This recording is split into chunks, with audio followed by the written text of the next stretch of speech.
हाय दोस्तों, आप सभी को हमारे YouTube चैनल देसी स्टडी पॉइंट में बहुत बहुत स्वागत है। आज हम लोग क्लास 10 के 12 फरवरी को होने वाले सामाजिक विज्ञान के कुछ महत्वपूर्ण सवालों को देखेंगे। आज के हमारे इस सेट में जितने भी क्वेश्चन हैं आप लोगों के एग्जाम के दृष्टिकोण से बहुत ही महत्वपूर्ण होने वाला है, इसीलिए आप लोग आज के हमारे इस वीडियो को शुरू से अंत तक देखें और हाँ, अच्छा लगे तो अपने दोस्तों को भी ज़्यादा से ज़्यादा शेयर करें। तो चलिए दोस्तों, अब देर न करके आज के हमारे इस वीडियो को यहीं शुरू करते हैं और एक एक करके उन सभी क्वेश्चनों को देखते हैं। आज का हमारा पहला क्वेश्चन कह रहा है कि इटली का एकीकरण कब हुआ। पहला ऑप्शन है 1860 ईस्वी को, दूसरा ऑप्शन है 1870 ईस्वी को, तीसरा ऑप्शन है 1871 ईस्वी को या चौथा ऑप्शन है 1881 ईस्वी को। तो इटली का एकीकरण 1871 ईस्वी को हुई थी, इसीलिए इसका सही जवाब है ऑप्शन नंबर 3, 1871 ईस्वी। हमारा अगला क्वेश्चन कह रहा है कि वियना सम्मेलन कब हुआ। पहला ऑप्शन है 1815 ईस्वी को, दूसरा ऑप्शन है 1789 ईस्वी को, तीसरा ऑप्शन है 1871 ईस्वी को या चौथा ऑप्शन है 1848 ईस्वी को। तो वियना सम्मेलन 1815 ईस्वी को की गई थी, इसीलिए इसका सही जवाब है ऑप्शन नंबर 1, 1815 ईस्वी। हमारा अगला क्वेश्चन कह रहा है कि वियना सम्मेलन की मेजबानी किसने की। पहला ऑप्शन है मेटरनिक्स ने, दूसरा ऑप्शन है कावुन ने, तीसरा ऑप्शन है जोसेफ मैथ्यूनी ने या तीसरा ऑप्शन है गेरिबाल्टी ने।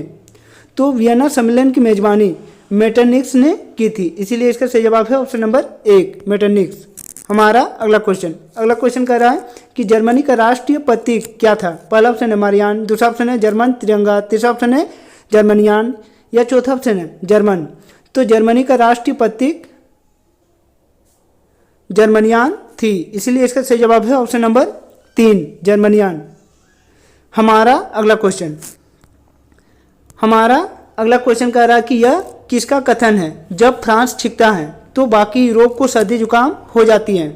पहला ऑप्शन है मेटरनिक्स, दूसरा ऑप्शन है कावो, तीसरा ऑप्शन है बिस्मार्क या चौथा ऑप्शन है मैथ्यूनी। तो यह कथन मेटरनिक्स ने कही थी कि जब फ्रांस छिपता है तो बाकी यूरोप को सर्दी जुकाम हो जाती है, इसीलिए इसका सही जवाब है ऑप्शन नंबर 1, मेटरनिक्स। हमारा अगला क्वेश्चन कह रहा है कि निम्नलिखित में से किस वर्ष फ्रांस में राज्य क्रांति हुई। पहला ऑप्शन है 1790, दूसरा ऑप्शन है 1830, तीसरा ऑप्शन है 1845 या चौथा ऑप्शन है 1850। तो 1789 ईस्वी को फ्रांस में राज्य क्रांति हुई थी, इसीलिए इसका सही जवाब है ऑप्शन नंबर 1, 1789। हमारा अगला क्वेश्चन कह रहा है कि ड्यूक मेटरनिक ने किसे हमारी सभ्यता का सबसे खतरनाक शत्रु बताया। पहला ऑप्शन है कावूर, दूसरा ऑप्शन है गेरिबाल्टी, तीसरा ऑप्शन है नेपोलियन या चौथा ऑप्शन है जोसेफी मैथ्यूनी। तो ड्यूक मेटरनिक ने हमारी सभ्यता का सबसे खतरनाक शत्रु जोसेफी मैथ्यूनी को बताया था, इसीलिए इसका सही जवाब है ऑप्शन नंबर 4, जोसेफी मैथ्यूनी। हमारा अगला क्वेश्चन नंबर 8 कह रहा है कि किस संधि के कारण यूनान को एक स्वतंत्र राष्ट्र के रूप में मान्यता मिली। पहला ऑप्शन है पेरिस की संधि, दूसरा ऑप्शन है वर्साई की संधि, तीसरा ऑप्शन है वियना की संधि या चौथा ऑप्शन है कुस्तुनतुनिया की संधि। कुस्तुनतुनिया की संधि के कारण यूनान को एक स्वतंत्र राष्ट्र के रूप में मान्यता मिली, इसीलिए इसका सही जवाब है ऑप्शन नंबर 4। हमारा अगला क्वेश्चन नंबर 9 कह रहा है कि किस वर्ष जर्मनी को एक स्वतंत्र राष्ट्र घोषित किया गया। पहला ऑप्शन है 1860 ईस्वी को, दूसरा ऑप्शन है 1870 ईस्वी को, तीसरा ऑप्शन है 1871 ईस्वी को या चौथा ऑप्शन है 1881 ईस्वी को। तो 1771 ईस्वी को जर्मनी को एक स्वतंत्र राष्ट्र घोषित किया गया, इसीलिए इसका सही जवाब है ऑप्शन नंबर 3, 1871 ईस्वी को। हमारा अगला क्वेश्चन नंबर 10 कह रहा है कि जर्मनी के एकीकरण का श्रेय किसे जाता है। पहला ऑप्शन है ओटो वॉन बिस्मार्क, दूसरा ऑप्शन है काइजर विलियम प्रथम, तीसरा ऑप्शन है हिटलर या चौथा ऑप्शन है मैथ्यूनी। तो जर्मनी के एकीकरण का श्रेय ओटो वॉन बिस्मार्क को जाता है, इसीलिए इसका सही जवाब है option number 1, Otto von Bismarck. हमारा अगला क्वेश्चन कह रहा है कि फ्रांस में नागरिक संहिता, जिसे नेपोलियन की संहिता के नाम से भी जाना जाता है, कब लागू किया गया? पहला ऑप्शन है 1800 ईस्वी, दूसरा ऑप्शन है 1802 ईस्वी, तीसरा ऑप्शन है 1804 ईस्वी या चौथा ऑप्शन है 1806 ईस्वी। तो फ्रांस में नागरिक संहिता, जिसे हम लोग नेपोलियन की संहिता के नाम से भी जानते हैं, वह 1804 ईस्वी को लागू हुई थी। इसीलिए इसका सही जवाब है ऑप्शन नंबर 3। हमारा अगला क्वेश्चन कह रहा है कि यंग इटली और यंग यूरोप नामक गुप्त संगठन का गठन किसने किया? पहला ऑप्शन है कावूर, दूसरा ऑप्शन है गेरिबाल्डी, तीसरा ऑप्शन है नेपोलियन या चौथा ऑप्शन है जोसेफी मैसिनी। तो यंग इटली और यंग यूरोप नामक गुप्त संगठन का गठन जोसेफी मैसिनी ने किया था। इसलिए इसका सही जवाब है ऑप्शन नंबर 4, जोसेफी मैसिनी।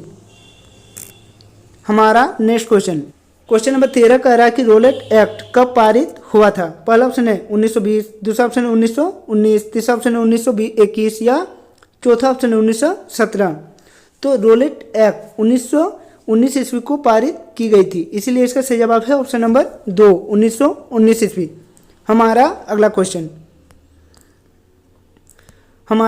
क्वेश्चन कह रहा है कि चोरी चोरा कांड किस वर्ष हुआ था? पहला ऑप्शन 1920, दूसरा ऑप्शन 1919, तीसरा ऑप्शन 1921 या चौथा ऑप्शन 1922। तो चोरी चोरा कांड 1922 ईस्वी को हुई थी। इसीलिए इसका सही जवाब है ऑप्शन नंबर 4, 1922। हमारा अगला क्वेश्चन कह रहा है कि जलियांवाला बाग हत्याकांड कब हुआ था? पहला ऑप्शन है 7 अप्रैल 1920 ईस्वी, दूसरा ऑप्शन है 13 अप्रैल 1919 ईस्वी, तीसरा ऑप्शन है 17 मार्च 1921 ईस्वी या चौथा ऑप्शन है 19 अप्रैल 1917 ईस्वी। तो जलियांवाला बाग हत्याकांड 13 अप्रैल 1919 ईस्वी को हुई थी। इसीलिए इसका सही जवाब है ऑप्शन नंबर 2, 13 अप्रैल 1919। हमारा अगला क्वेश्चन नंबर 16 कह रहा है कि गांधी जी कितने अनुयायियों के साथ दांडी यात्रा प्रारंभ की थी? पहला ऑप्शन है 78, दूसरा ऑप्शन है 79, तीसरा ऑप्शन है 77 या चौथा ऑप्शन है 64। तो गांधी जी ने 78 अनुयायियों के साथ दांडी यात्रा प्रारंभ की थी। इसीलिए इसका सही जवाब है ऑप्शन नंबर 1, 78। हमारा अगला क्वेश्चन कह रहा है कि पूना पैक्ट 1932 ईस्वी में किन 2 नेताओं के मध्य हुआ था? पहला ऑप्शन है गांधी जी और डॉक्टर अंबेडकर, दूसरा ऑप्शन है गांधी जी और नेहरू, तीसरा ऑप्शन है गांधी जी और सरदार पटेल या चौथा ऑप्शन है नेहरू जी और सुभाष चंद्र बोस। तो पूना पैक्ट 1932 ईस्वी को गांधी जी और अंबेडकर के बीच हुई थी। इसलिए इसका सही जवाब है ऑप्शन नंबर 1। हमारा अगला क्वेश्चन कह रहा है कि असहयोग आंदोलन और खिलाफत आंदोलन कब शुरू हुआ? पहला ऑप्शन है 1921 ईस्वी, दूसरा ऑप्शन है 1930 ईस्वी, तीसरा ऑप्शन है 1942 ईस्वी या चौथा ऑप्शन है 1931 ईस्वी। तो असहयोग आंदोलन और खिलाफत आंदोलन 1921 ईस्वी को शुरू हुई थी। इसीलिए इसका सही जवाब है ऑप्शन नंबर 1, 1921। हमारा अगला क्वेश्चन कह रहा है कि सविनय अवज्ञा आंदोलन कब शुरू हुआ? पहला ऑप्शन है 1920 ईस्वी, दूसरा ऑप्शन है 1930 ईस्वी, तीसरा ऑप्शन है 1942 ईस्वी या चौथा ऑप्शन है 1936 ईस्वी। तो सविनय अवज्ञा आंदोलन 1930 ईस्वी को शुरू हुई थी। इसीलिए इसका सही जवाब है ऑप्शन नंबर 2, 1930। हमारा अगला क्वेश्चन नंबर 20 कह रहा है कि वंदे मातरम गीत किसके द्वारा लिखा गया था?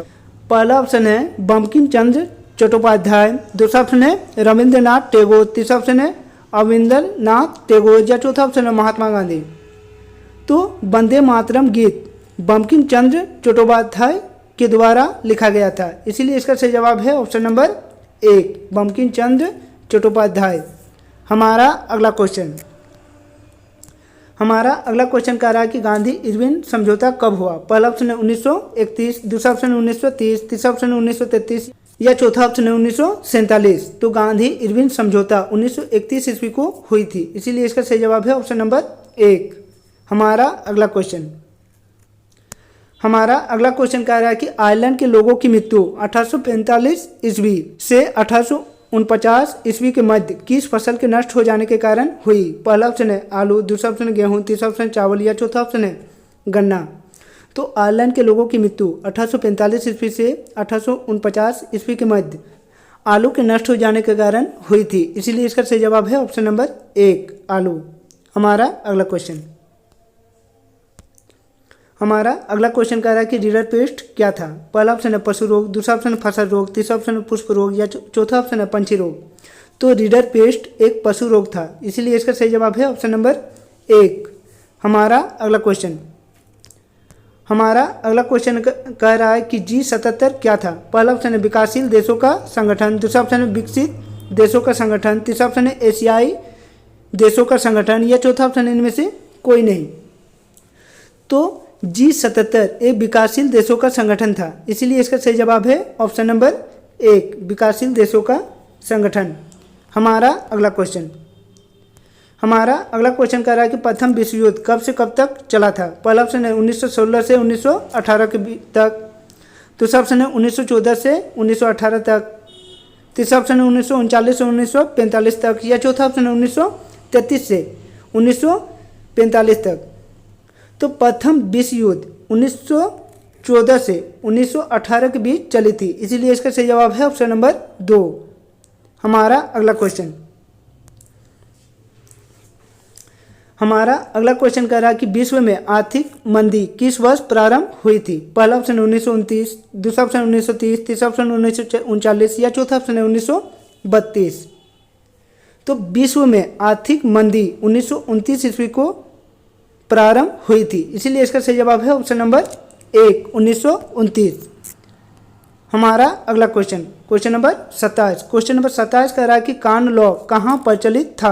पहला ऑप्शन है चीन, दूसरा ऑप्शन है इंग्लैंड, तीसरा ऑप्शन है फ्रांस या चौथा ऑप्शन है जापान। तो कान लॉ इंग्लैंड में प्रचलित था, इसीलिए इसका सही जवाब है ऑप्शन नंबर 2 इंग्लैंड। हमारा अगला क्वेश्चन कह रहा है कि शहरों की गिल्डर्स का कार्य था। पहला ऑप्शन है कारीगरों को प्रशिक्षण देना, दूसरा ऑप्शन है उत्पादों पर नियंत्रण रखना, तीसरा ऑप्शन है वस्तुओं का मूल्य निर्धारित करना या चौथा ऑप्शन है यह सभी। तो शहरों की गिल्ड्स का कार्य यह सभी था, इसलिए इसका सही जवाब है ऑप्शन नंबर 4। हमारा अगला क्वेश्चन कह रहा है स्पिनिंग जेनी का आविष्कार किसने किया था। पहला ऑप्शन है जेम्स हरग्रीव्स, दूसरा ऑप्शन है जॉन के, तीसरा ऑप्शन है जेम्स वाट या चौथा ऑप्शन है जॉर्ज यूले। तो स्पिनिंग जेनी मशीन का आविष्कार जेम्स हरग्रीव्स के द्वारा किया गया था, इसीलिए इसका सही जवाब है ऑप्शन नंबर 1।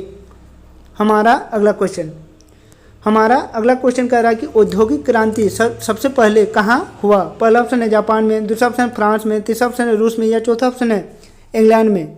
तो औद्योगिक क्रांति सबसे पहले इंग्लैंड में शुरू हुई थी, इसलिए इसका सही जवाब है ऑप्शन नंबर 4।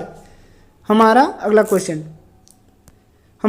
क्वेश्चन कह रहा है कि अंग्रेजी ईस्ट इंडिया कंपनी की स्थापना कब हुई थी। पहला ऑप्शन है 1620, दूसरा ऑप्शन है 1608, तीसरा ऑप्शन है 1600 या चौथा ऑप्शन है 1756। तो अंग्रेजी ईस्ट इंडिया कंपनी की स्थापना 1600 ईस्वी को की गई थी, इसलिए इसका सही जवाब है ऑप्शन नंबर 3। हमारा अगला क्वेश्चन कह रहा है कि 1885 ईस्वी में भारत में पहली जूट मिल कहाँ लगाई गई। पहला ऑप्शन है गुजरात में, दूसरा ऑप्शन है बंगाल में, तीसरा ऑप्शन है उड़ीसा या चौथा ऑप्शन है पंजाब। तो 1885 ईस्वी में भारत में पहली जूट मिल बंगाल में स्थापित की गई थी, इसीलिए इसका सही जवाब है ऑप्शन नंबर 2। हमारा अगला क्वेश्चन नंबर 42 कह रहा है कि ब्रिटेन की महिलाओं ने किस मशीन के प्रयोग के विरुद्ध हमले किए। पहला ऑप्शन है फ्लाइंग शटल, दूसरा ऑप्शन है स्पिनिंग जेनी, तीसरा ऑप्शन है भाप इंजन या चौथा ऑप्शन है इनमें से कोई नहीं। तो ब्रिटेन की महिलाओं ने स्पिनिंग जेनी मशीन के प्रयोग के विरुद्ध हमले किए थे, इसीलिए इसका सही जवाब है ऑप्शन नंबर 2। हमारा अगला क्वेश्चन कह रहा है कि इंग्लैंड में सबसे पहले कारखाने कब खुले। पहला ऑप्शन है 1729 ईस्वी, दूसरा ऑप्शन है 1730, तीसरा ऑप्शन है 1739 या चौथा ऑप्शन है 1732। तो इंग्लैंड में सबसे पहले कारखाने 1929 ईस्वी को खुले थे, इसीलिए इसका सही जवाब है ऑप्शन नंबर 1।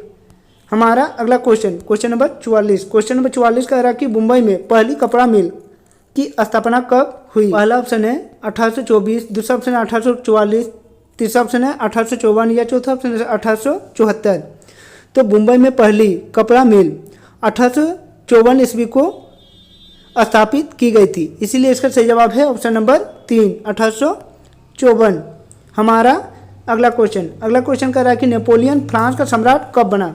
पहला ऑप्शन है 1799, दूसरा ऑप्शन है 1804, तीसरा ऑप्शन है 1789 या चौथा ऑप्शन है 1821। तो नेपोलियन फ्रांस का सम्राट 1804 ईस्वी को बना था, इसीलिए इसका सही जवाब है ऑप्शन नंबर 2। हमारा अगला क्वेश्चन नंबर 46।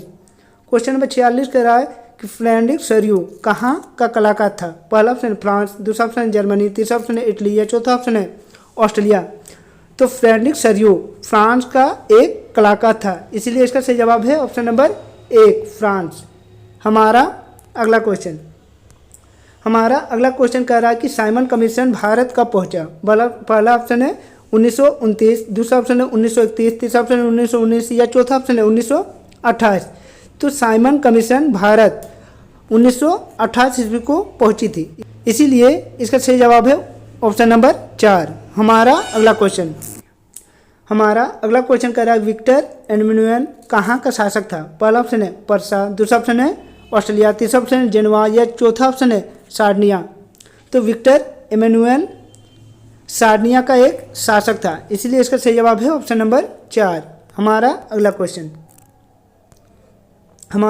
क्वेश्चन कह रहा है कि इटली के एकीकरण का जनक किसे माना जाता है? पहला ऑप्शन है बिस्मार्क, दूसरा ऑप्शन है जोसेफ मैज़ीनी, तीसरा ऑप्शन है विक्टर एमैनुएल या चौथा ऑप्शन है नेपोलियन। तो इटली के एकीकरण का जनक जोसेफी मैज़ीनी को माना जाता है, इसलिए इसका सही जवाब है ऑप्शन नंबर 2। हमारा अगला क्वेश्चन और हमारे इस सेट का आखिरी क्वेश्चन। हमारा अगला क्वेश्चन कह रहा है कि जोसेफी मैज़ीनी का जन्म 1807 ईस्वी में कहाँ हुआ था? पहला ऑप्शन है पर्सा, दूसरा ऑप्शन है ऑस्ट्रेलिया, तीसरा ऑप्शन है जेनेवा या चौथा ऑप्शन है सार्डिनिया। तो जोसेफी मैज़ीनी का जन्म 1807 ईस्वी को जेनेवा में हुई थी, इसीलिए इसका सही जवाब है ऑप्शन नंबर 3। तो दोस्तों, यदि आप लोगों को आज का हमारा ये वीडियो अच्छा लगा हो तो हमारे इस चैनल को सब्सक्राइब कर ले और बेल आइकन को दबा ले। और हाँ, आज के हमारे इस वीडियो को अपने दोस्तों के साथ भी ज़्यादा से ज़्यादा शेयर करें। तो चलिए दोस्तों, और एक नए वीडियो के साथ फिर मिलते हैं, तब तक के लिए बाय।